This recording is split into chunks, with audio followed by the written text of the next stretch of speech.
Hi all, this is Once a Future Gamer, and welcome to another Pokemon Challenge. Last week we went to the 3DS era of Pokemon and asked the question of whether or not I could beat Pokemon Y with just a single Litleo. That challenge was a lot of fun, check it out if you already haven't done so.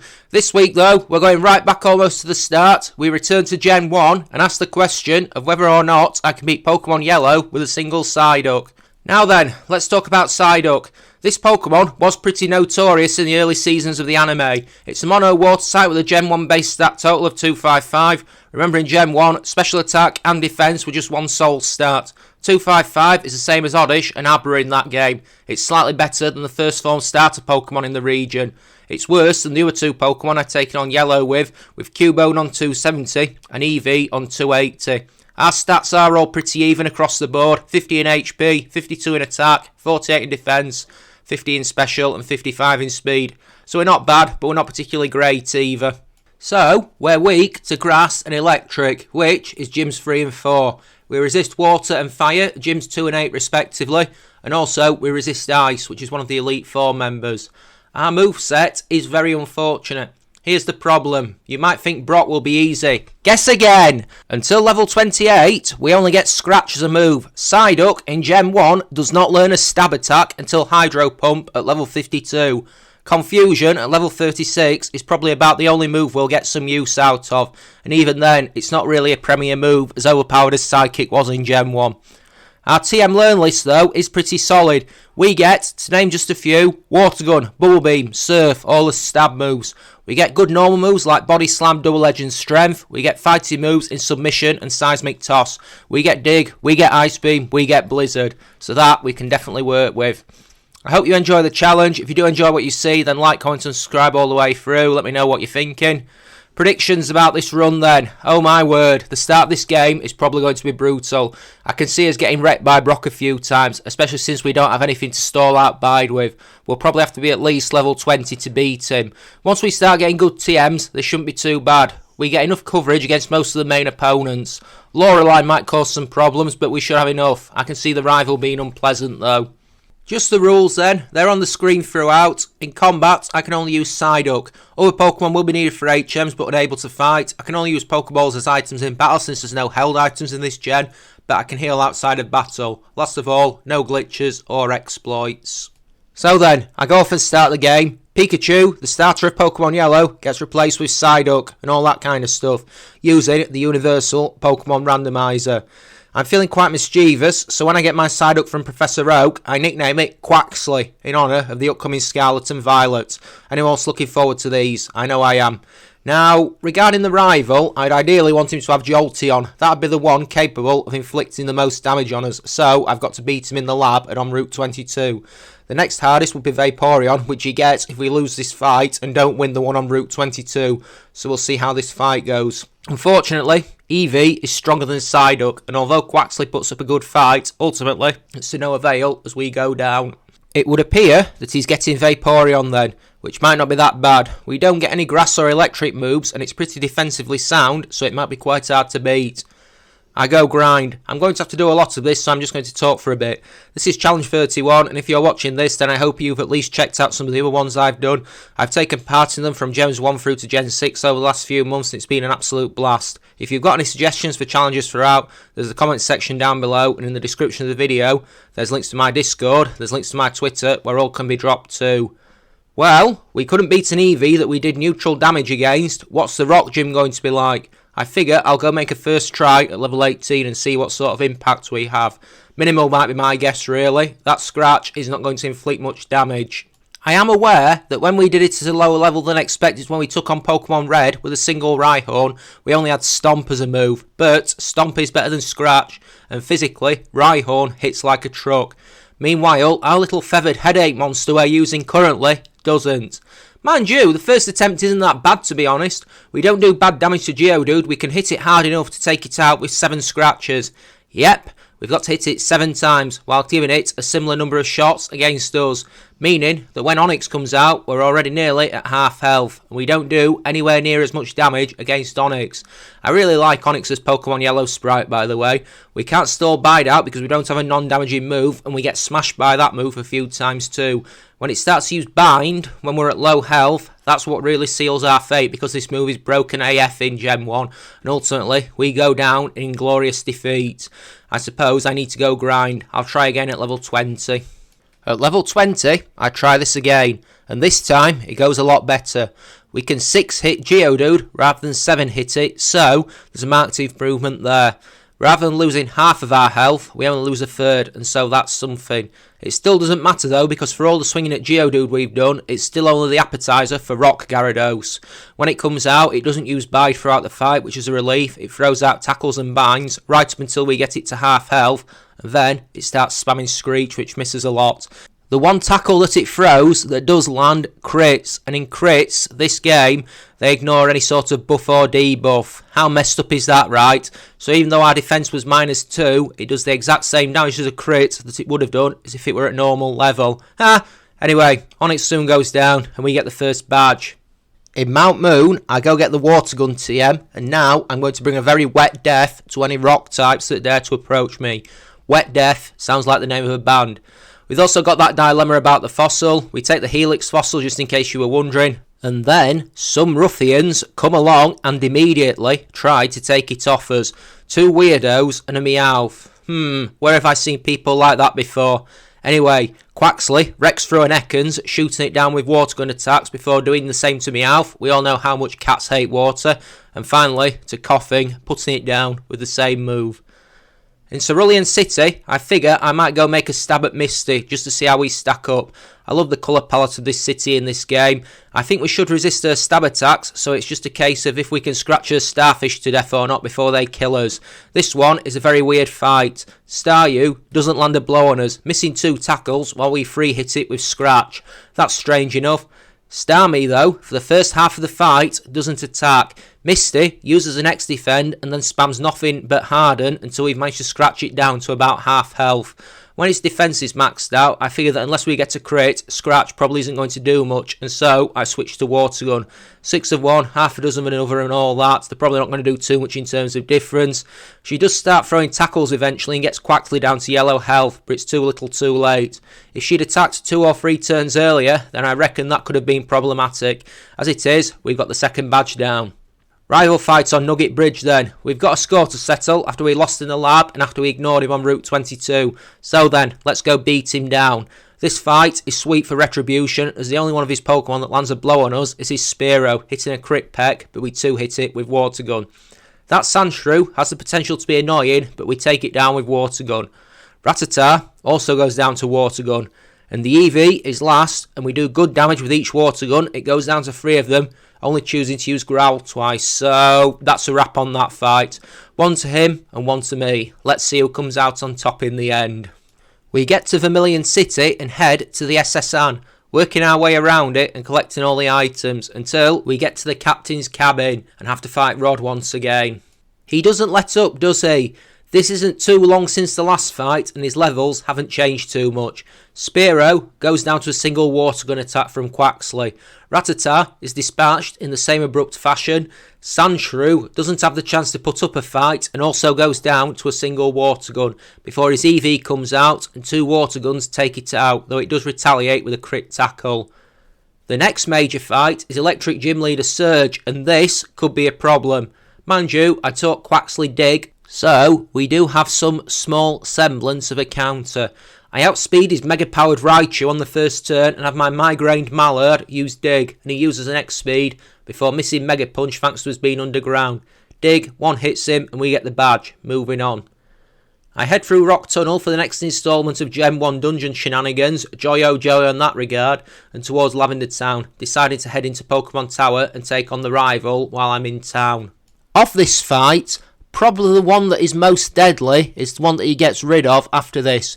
Fero is a 2-hit with Water Gun, probably the one we're set up for dealing with the least, but only lands a mirror move and the Water Gun isn't effective against us. Vulpix lands a quick attack and then goes down to Water Gun. Magnemite is next, and it's part of the reason why we have Dig. It goes down to a single use of the move. Next is Sandshrew, and it goes down to a Water Gun before his EV is last, and he gets taken out with a single crit Water Gun. Let's call that a win, because it was, and move on. Hitting Celadon City, I go to deal with Giovanni in the game corner first. Giovanni is not a tough fight. Mind you, is he ever? Anyway, Onyx comes out, but unlike Brock's Onyx, I've got Water Gun, and it goes down. Rhyhorn goes down to Water Gun. Last is Persian, and this time I call for Dig, and we one-hit it with the move. Easy money. I figure I'll try Erica while I'm here. I go get the Ice Beam TM before anything else. It'll be another go-to move for the rest of the game, and I replace Scratch. With Ice Beam, this isn't a particularly hard session, as first Tangela goes down to the Ice attack before Weeping Bell comes out next, and it goes down to Ice Beam 2. Last is Gloom, and it's the same old story. Ice Beam takes it down, and I get the 4th badge. Next, I go to the top of Pokemon Tower and clear that out, having to face off against Jesse and James before I can rescue Mr. Fuji. Not that they're much to write home about. They were inept in the anime, and they're inept here, but I suppose they did at least evolve their Pokemon before I decided to head south into Fuchsia City. I decided to go at the Surf HM from the Safari Zone to upgrade our Stab Water move, and while I'm here, I might as well make a try on Koga, see how we go. His levels are a lot higher in Yellow than they are in any other Kanto game. Scratch that comment. His levels in Yellow are higher than his Elite 4 levels in the Johto games. Just saying. Anyway, his first Venonat survives Dig and then puts Quaxley to sleep, hitting out with Tackle and Psychic attacks for meagre damage, before we wake up and finish it with Confusion. The second Venonat comes out and is immediately one hit with Surf, though the third Venonat, when it puts an appearance in, manages to survive Surf, but Koga makes the brave choice to go for an X attack rather than calling for a move. Last is level 50 Venomoth, and we free hit it with Surf, despite getting hit with Psychic and Leech Life. It does manage to inflict some decent damage on us, but we come out victorious. Sylph is next, and the upcoming rival fight could be interesting. This is traditionally the fight where he gets really hard, so we'll have to see how this one goes. He starts with Sandslash, and ground types hold no fear for us. We one hit it with Surf. Next up is Magneton, but it is soon taken out with Dig. That's good, 2 down. Next is Ninetales, and our Surf attack soon drowns out the Cursed Fox. Next is Kadabra, and we hit it with a crit Surf to one hit it. Finally is Vaporeon, and I try Confusion to see what that does. Probably about a 6 of its health as it lands Bite. I hit a Dig for massive damage, and Rod uses a potion before I take it out with a second Dig. Boom, I guess. Next up is Giovanni again, and I'm not concerned about him. The next major fight is probably going to be harder than this one. Nidorino is taken out with Dig. That's 1 down. The next one is Persian, who does about as well as cats usually do when being hit by tidal waves, and it goes down to Surf. Rhyhorn is also taken out with Surf before Nidoqueen is last, and yep, you've guessed it, I take it out with Surf. There is probably a very real argument for saying Sabrina is the hardest gym leader in Pokemon Yellow. Just my opinion. Her team is a massive upgrade on Red and Blue. Maybe not in terms of variety, but in terms of sheer naked power. Psychic was a pretty overpowered type in Gen 1, so much so that they had to bring the Dark type in to completely nerf it in Gen 2. What does that tell you? Anyway, Abra only knows the move Flash, so it's vital I don't get hit with it. I take it out with a single Dig, which is good. Kadabra also goes down to Dig. So far, 2 out of 3 down, and so good. Then comes Alakazam, and I go for Dig. She uses an X-Defend, and it survives the blow before she throws up Reflect. Well, it's no good going for physical blows here, so I call for Surf instead and wash it away. 6 badges down. Let's go take on the Old Man of the Sea. Well, the island anyway. How hard will Blaine be? Well, his team is better in Yellow than in Red or Blue, but we've still got a Water type. Plus, he's still Blaine, so I guess we'll have to see. Well, his Ninetales is a single hit with Surf, and that's pretty good special-wise in Gen 1. Rapidash comes out and immediately gets 1 hit with Surf too. So far, so good. Arcanine is last, and yep, also gets taken out with a single Surf attack, so that's 7 badges down. Giovanni is the last gym leader, and considering we've beaten him twice already, I'd say there's a chance that the writing is on the wall for him. But Pokemon battles aren't won with big shows of bravado, so I guess I'll go beat him instead of bragging about it. Dugtrio goes down to Surf. Persian down to Surf. Nidoqueen gets taken out by a probably unnecessary crit Surf. Nidoking, Surf. Rhydon, yep, it's a one-shot sweep with Surf, which I still maintain is the best water move you can get in-game. 8 badges done, let's go to that area that we avoided at the start of the game. Rod reappears for a fight on Route 22, and I'm not entirely worried about him in this battle. He's not done well so far versus us, that early loss in the lab aside. Anyway, Sandslash goes down to Surf, 1 down. His new Execute goes down to a crit Ice Beam, 2 down. His Magneton goes down to Dig, that's 3. Ninetales comes out and then immediately goes down to Surf, 4 down. Kadabra goes down to Dig, which makes it 5, and the last is Vaporeon.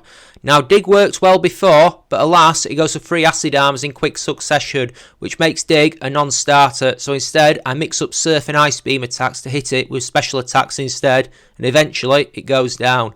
Now, I made a statement a few moments ago about Surf being the best water move, and Vaporeon misses 2 Hydro Pumps in a row in this fight to prove my point, moving swiftly on. I go through Victory Road and make it to the Pokemon League, and here are our stats at level 75. Our defence is our worst stat, our special next, which is actually quite worrying for 3 of our 4 moves. Our speed isn't actually bad, because when you think of Psyduck, I'd imagine you don't think of it being fast. Our physical attack is good. Hey, our HP is pretty good too.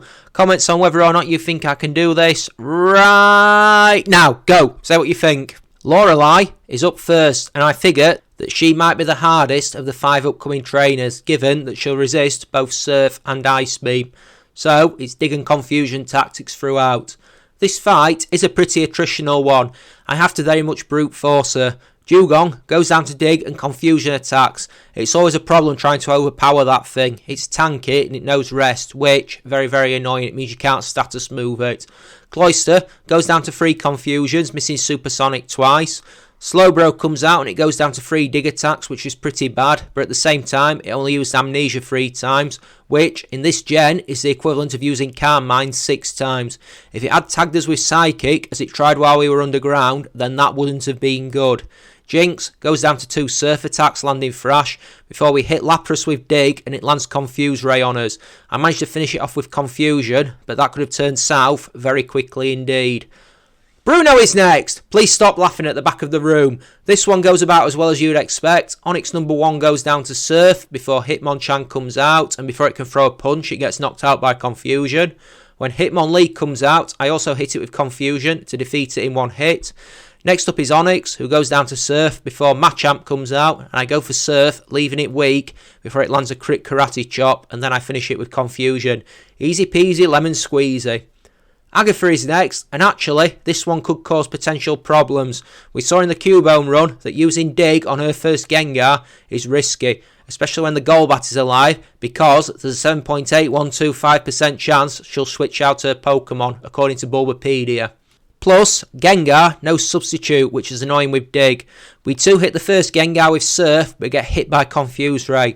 Thankfully, it never becomes an issue as it goes down. Golbat comes out and it goes down to Ice Beam, but we are still confused. A situation that changes as Haunter comes out. Quaxley shakes the confusion off and knocks it out with Dig. Arbok also goes down to Dig and the last Gengar comes out. We hit it with Dig because this one doesn't know substitute, and boom, we've beaten the 3rd member of the Elite Four. Lance is last, and Gyarados aside, this shouldn't be a problem. We've got the magical dragon killing ice move, and so if we can get past this first member, this should be smooth. Gyarados does a massive amount of damage to us. We get hit with 2 Hyper Beams and a Dragon Rage, which should give you an idea. Hyper Beam was normal, which was based off the attack stat rather than the special attack stat in Gens 1 through 3, and Gyarados has always been a physical attacker. We take Gyarados down with 29 HP left, thanks to Lance healing it. Both Dragonair go down to Ice Beam when they come out, they're not a problem, but Aerodactyl is the first thing in the game that outspeeds us of late, and it takes us down with Fly. Well, damn, I didn't picture it ending like that. We can definitely do this at this level though, so let me try this again. I try Lance again at level 79 after fighting through the Elite Four. This time it goes so much better thanks to us getting a crit Ice Beam on Gyarados and being able to 2-hit it with that very move. After that, both of his Dragonair come out of their Pokeballs and they go down in exactly the same fashion, taken out with Ice Beam. Aerodactyl still outspeeds and lands swift, but goes down to Surf before Dragonite comes out and I take it out with Ice Beam. Just the final fight with Rod left then, I pop an Elixir and go out to face him. I'm feeling pretty good here if I'm honest. The fight begins as he brags about his perceived superiority and Sandslash comes out. I duly hit it with Surf and it goes down before he brings out his Alakazam. I go for Dig and he tries to recover before I've even hit it and Dig duly smashes it unconscious. Executor is next and I go for Ice Beam, landing a critical hit to take it out. Ninetales is next and it actually lands a blow on Quaxley, hitting a quick attack before I take it down with Surf. Next is Magneton and Dig soon puts paid to it, even without it being 4 times weak to the move in this gen. Last is Vaporeon and it gets some hits in. It is just a shame that those hits are pretty weak quick attacks, as I take it out with repeated Dig moves. As it goes down, I win, I take the championship belt, and me and Quaxley enter the Hall of Fame. Man, that was a quick challenge. Pretty easy one too, if I'm honest, once we got up and running. I enjoyed it though. I think the last time I used Psyduck on a Pokemon team was, well actually I caught a shiny one in Legends Arceus, but let's not talk about that. I think I had one in Brilliant Diamond too. But the last time I used one seriously was in OG Pokemon Diamond, a very long time ago. So, I hope you enjoyed this run. If you did, hit the like button, hit the subscribe button, and leave a comment down below telling me what you thought.